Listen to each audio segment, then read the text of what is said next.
Good morning, everyone, and welcome to our fifth and final Global Innovators webinar and discussion.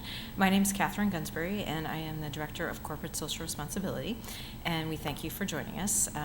Good evening and good afternoon to those of you who are not on Central Standard Time, U.S. Central Standard Time. As many of you know, for 5 mornings this spring, we have visited with globally recognized innovators recognized by Ashoka, an international nonprofit organization. And each of these innovators has shared and will share stories and solutions with General Mills employees in this General Mills employee webinar series. This is exclusively for General Mills. We've heard from leaders in the fields of health, sustainability, economic development, and today we'll hear from a leader in the field of education. And with all of this, we hope to inspire you to think about how you can bring this kind of innovative thinking to your own work and life. So with that, I'm going to turn it over to Spectra Myers, who is a change manager with Ashoka.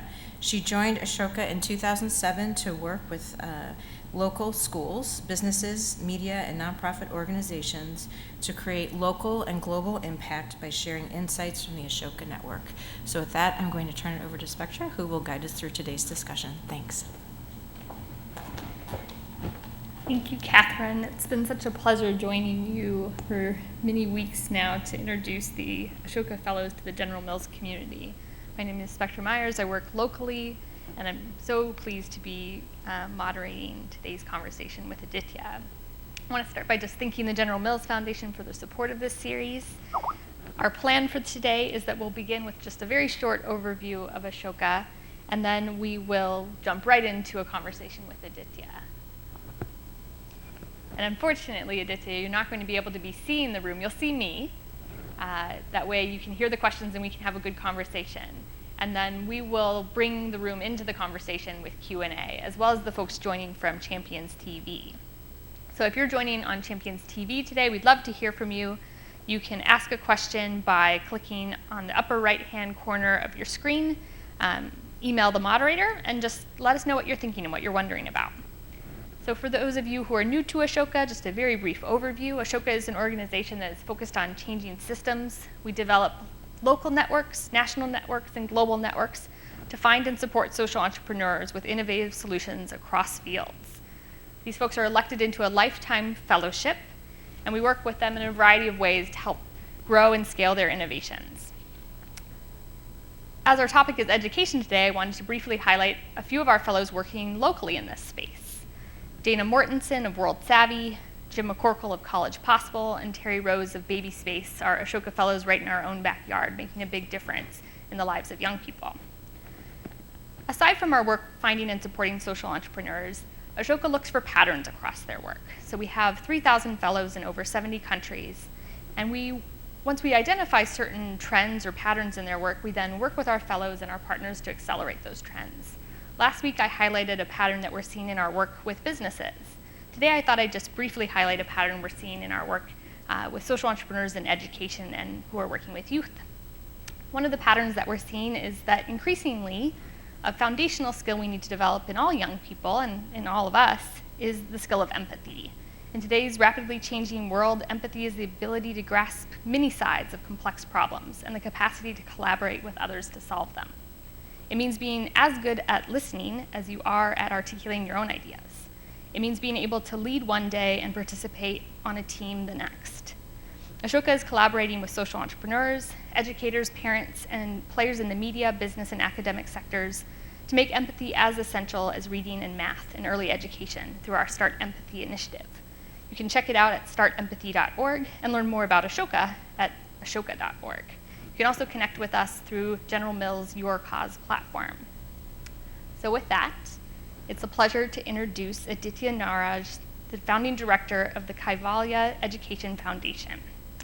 And we'll just use a little short acronym, KEF, to describe his work. KEF is focused on leadership development for social change. KEF runs 2 programs, the School Leadership Program that trains government school principals to turn around their failing schools, and the Gandhi Fellowship that trains youth in leading grassroots social change by working for 2 years as executive assistants to headmasters of government schools. Earlier in his career, Aditya worked as a program director at Prathnam, India's largest educational nonprofit focused on literacy improvement across 3,000 villages in Western India.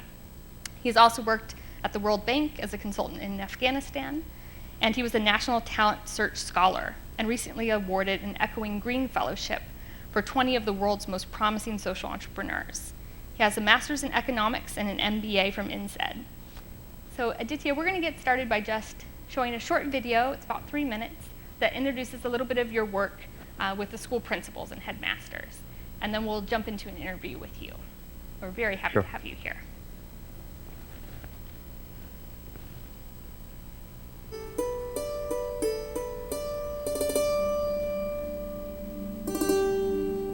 A true teacher regards himself as a student of his students.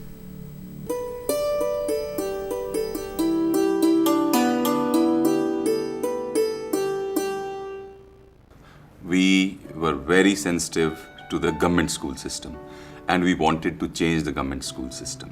So that was the primary reason for PFEL. The Permal Foundation for Education Leadership becomes a leadership development organization. So we are trying to create leaders out of these 20 years olds who are helping these 50-year-old headmasters to develop their leadership skills and impact the school. Piramal foundation को join किए हुए मुझे तीसरी साल है और उससे पहले में और अब में बहुत ज़्यादा फर्क है. We engaged with a lot of core education experts and also organization building experts, including IIM Ahmedabad professors, and then we came up with this idea of creating a 3-year engagement with the school principal. While in service, we create a program using which these principals learn various skills that are required to run a school. School की जो starting होती है वो assembly से होती है, तो एक असेंबली अगर अच्छी बन जाए हमारी तो सारा दिन भी अच्छा गुजर जाए. और तो इसके लिए हमने असेंबली को बहुत अच्छा करने की कोशिश की. पहले केवल प्रार्थना या प्रेयर होता था, उसके बाद में हमने उसमें प्रेयर जोड़ा, उसमें मेडिटेशन ध्यान वाला करवाया बच्चों से, गायत्री मंत्र वगैरह, और ये सारी बहुत सारी चीज़ें उसमें जोड़ी जो पहले नहीं होती थी हमारे यहाँ. So we negotiate with the school principal to first change himself or herself. उससे पहले हमारी व्यवस्था ज़्यादातर डंडे वाली थी, लेकिन जब से पिरामल फाउंडेशन से जुड़े हैं एक भयमुक्त वातावरण बच्चों के लिए तैयार हुआ है. और आज स्थिति यह है कि बच्चों में और मेरे कोई ज़्यादा फर्क नहीं रहता है. 3 साल पहले तो एक बार थोड़ा सा ज़ोर से बोलते ही सारी क्लास एकदम कीप साइलेंट हो जाती थी. आजकल वो स्थिति नहीं है. आजकल तो बच्चे ही अपना आप में कह देते हैं हल्ला मत कर, मेरे को पढ़ने दे.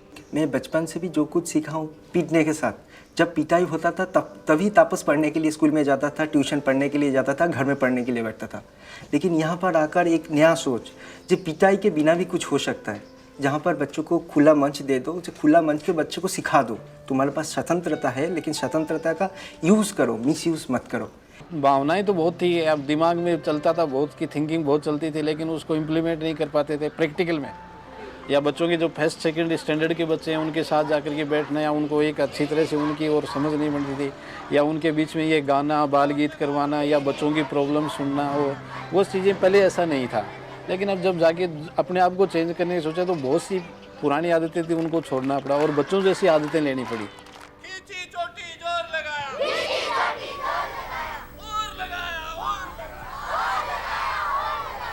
The second phase. All right, Aditya. So we got to see a little bit of your work in action, working with principals to help transform their schools. So I think to start, maybe you could just begin by giving us an overview of the Kaivalya Education Foundation and what it is you do. Sure. Can you hear me clearly? Yes. Okay, that's great. Thank you very much everyone who's there and to share in our work and allow us an opportunity to share what we do. 12 hours away here in India. We essentially work with the public school system. The good thing about the public school systems across the world is there's a big commonality that they're all failing. From the best schools in New York to schools in Dhaka to schools in Japan, public school systems are failing across the world. So we designed a school leadership program for principals of government schools which is almost, to quote a business parallel, like an executive MBA program, except that it's actually much more tuned specifically to the education environment, the case studies, the context, everything is tuned into that. And we work with over 1,000 schools in India with this executive MBA program. And essentially, that means that people are not coming full time, but while they're in service, they're coming out every 3 months. And they're going through a 4-day workshop along with their peers to look at key issues that they're facing in their schools, along with a trained facilitator, and trying to improve their schools. And they go back and do projects for improvement. And while they're doing those projects, we also have a young person who's almost coming in like an executive assistant to help you in that change process. So that's essentially the program that we run to improve the quality of schools. Great. So we know Ashoka Fellows solutions are often grounded in their own personal experience. So tell us a little bit about your life and what gave you the idea to start this work. Well, if you're in India, the fact that I come from a family where 3 generations ago we were not educated, and my grandfather was one of 11 children, and only 4 were afforded education. So I now have cousins who on the one hand are working as lawyers in New York and making pots of money, and other cousins who are below poverty line in villages in India. And the only difference is not a gene pool, but is just opportunity to engage in schooling. So I don't need to see it in the world out there. I see it inside my family as to the difference that schooling and education can make. And so it's always something that I've wanted to do. And the opportunity of working with the public school system is the opportunity to work on equity, because we can't promise children that they will have an equal opportunity when they go out into the world as adults. And we say, no, it matters depending on which family you come from or how much money your parents have. I think inherently you start off an unequal society, but if you can promise children that they will have an equal opportunity to take on the world and its opportunities, I think that's the fundamental premise of democracy. Great. So you had that insight, but what were you seeing in the world, and what gave you the idea that you needed to start this program? So in 2000, there was a horrible earthquake in a western state in India called Gujarat, which lost about 50,000 people. Post the earthquake, I volunteered to spend 6 months there in earthquake rehabilitation. And one of the principles in rehabilitation policy is to get schools working very quickly. Because once schools work, children go out and there's a sense of normalcy established in the household, because there's a routine that's re-established rather than just sitting and moping. So I traveled to over 100 villages in that region, and constantly you see that the school had basically collapsed during the earthquake, and therefore you couldn't restart the school. Also, the earthquake had happened during school hours, which means many children had collapsed and died inside schools. So there was a huge trauma towards this whole thing. So school after school that I went to, people said, the principals I met said, no, nothing can be done, it's too complicated. A lot of the school principals, for fear of their own life, moved to other districts away from there. They said, I don't care about the job, but I need my safety, so they moved their families away. In the middle of that, in one godforsaken village, I met one school principal who was quite amazing and inspiring. And I, in fact, blogged about him 12 years ago. And I went into his school, and his school had the same problems with gender, same problems with caste, same problems with children not attending schools, poor families, disinterest in education. The only difference was the man was motivated to make a change. He was a leader. The same school, which had only 87 children before the earthquake, had 137 children after the earthquake, after he moved in. So he was one of the people who voluntarily moved into the district and started improving that particular village. He moved his family in. He figured out a temporary sort of school shelter with the help of UNICEF. He went and negotiated with the local electrician, saying, is it more important to have electricity in your house or in the school where children need to study? He negotiated volunteers from youth to come in and do something because teachers were not able to do something. And that really inspired me. Essentially, all it needs is one idiot,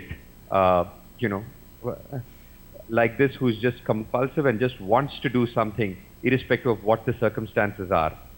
And I just wondered whether people can be trained into being these type of idiots and just compulsive to want to change education as opposed to feeling overwhelmed by the situation. So that's really where the program came from. We're training leadership habits of mind, of grit, of resilience, of innovation, of collaboration, of entrepreneurship. And that's really what we're training for, because I said, okay, 10% of the world is naturally like that, but if you can train 80% of the world to be like that, wouldn't we then be able to solve a larger set of problems in the world? And to have 1,000 schools participate is pretty incredible. So what sort of draws the principals in? And then, to complement them, you're also recruiting younger folks to work with them. So what's that dynamic? Yeah, so there's two questions there. So principals are coming in because I come from a family of educators. And despite whatever is said of unions in the US and UK and in India, I fundamentally believe that 80% of people who are in education actually want their children to succeed. They want to work harder and they want their children to succeed. What they don't have is the tools and the habits of mind to be able to make their children succeed. They have the cognitive knowledge of how to teach math, but that's different from the grit required to teach math, from the empathy required to connect with children. And that hasn't come into education schools anywhere in the world. So essentially, that's what we're sort of encouraging. So our first pilot, in fact, our first pilot was with only about 60 schools. And at that time, it was difficult to recruit people because we provide no financial incentive. We just say that enrolling into this program means more hard work, but more joy. And if you want, and we believe that you want more joy and more success, and that's why you're going to enroll in this program. But now we don't even need to market, because people just come and see these schools and these principals market for us.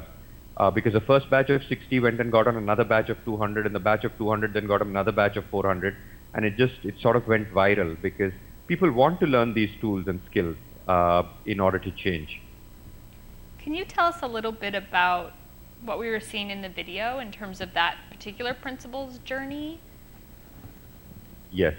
So that particular gentleman was extremely negative. He had tried a lot of stuff as a young principal to turn around the school. And essentially change is extremely complex. Anyone in business knows that when you take over a sick unit, how tough it is to change. It's one thing to set up a greenfield project, but very different to actually change unit and change habits of individuals who are in the leadership of your school, change habits and processes in the school.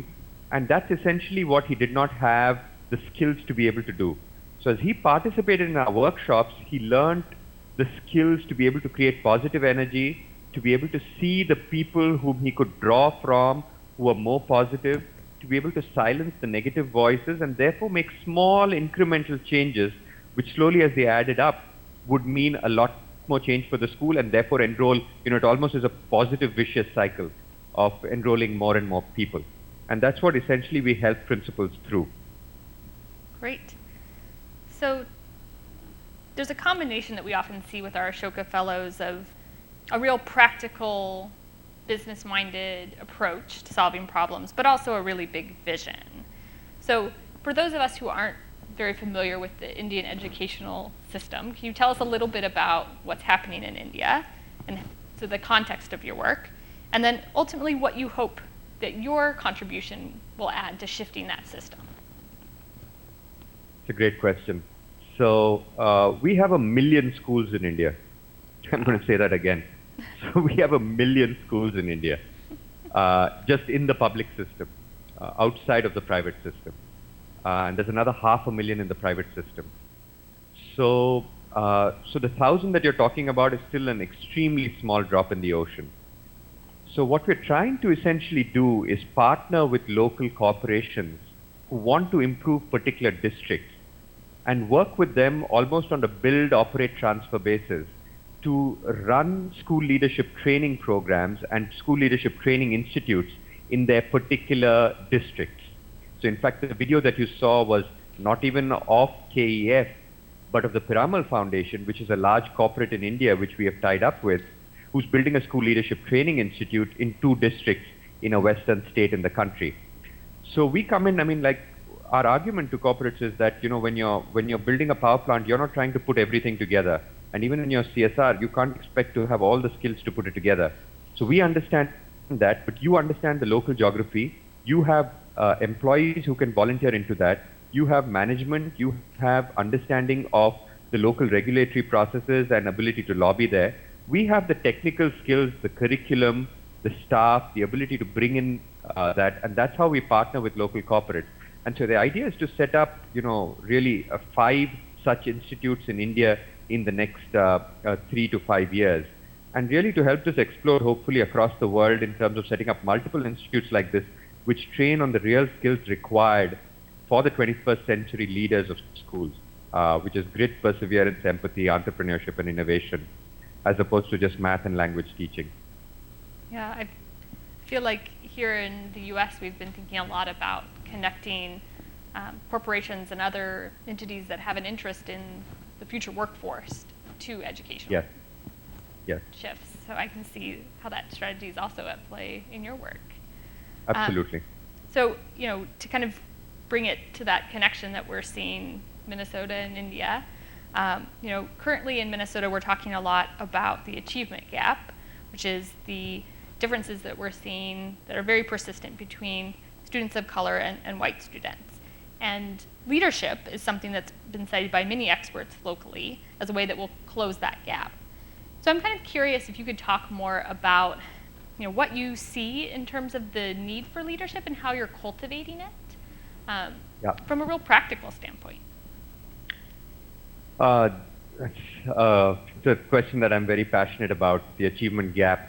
There's research after research shows that there's no difference in capabilities of children. It is just the opportunity that we provide them to learn. And within 10, definitely within 16 years, any gap can be covered. And it's just about the effort that the teacher and the leader put in the school.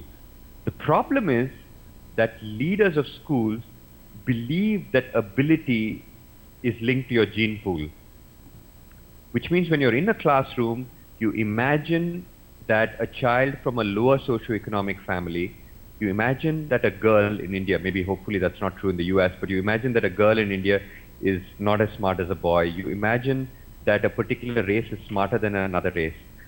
And therefore, you reinforce that identity, you reinforce that sense of performance again and again through your classroom transaction, through giving a tougher problem to a particular race or a particular gender or a particular religion, through giving an easier problem or not giving as many opportunities for other people.